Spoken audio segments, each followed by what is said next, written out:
স্বাগতম বাংলা কেএনবি নিউজ চ্যানেলে। আজ আপনাদের জন্য শীর্ষ 5 গুরুত্বপূর্ণ সংবাদ। বেঙ্গালুরুতে নতুন পাবলিক ওয়াইফাই প্রকল্প চালু। বেঙ্গালুরুর একটি নতুন পাবলিক ওয়াইফাই উদ্যোগ শুরু হয়েছে, যা শহরের বিভিন্ন স্থানে ইন্টারনেট অ্যাক্সেস উন্নত করবে। কর্ণাটক বৈদ্যুতিক গাড়ির জন্য প্রণোদনা ঘোষণা করেছে। রাজ্য নতুন প্রণোদনা ঘোষণা করেছে বৈদ্যুতিক গাড়ি কেনার জন্য, যা পরিষ্কার শক্তি পরিবহন প্রচার করবে। মাইসোর চিড়িয়াখানায় নতুন প্রাণী প্রজাতি এসেছে।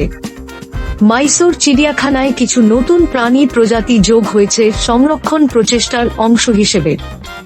বেঙ্গালুরুর স্কুলগুলি নতুন নিরাপত্তা ব্যবস্থা বাস্তবায়ন করবে। বেঙ্গালুরুর স্কুলে নতুন নিরাপত্তা প্রোটোকল বাস্তবায়িত হবে, যা ছাত্রদের নিরাপত্তা উন্নত করবে। কর্ণাটক নতুন ডিজিটাল পেমেন্ট উদ্যোগ চালু করেছে। রাজ্য সরকার একটি নতুন ডিজিটাল পেমেন্ট সিস্টেম চালু করেছে, যা নগদহীন লেনদেন প্রচার করবে। আরও জানতে চ্যানেলটি লাইক আর সাবস্ক্রাইব করুন, নিজে জানুন আর বন্ধুদেরকেও জানান।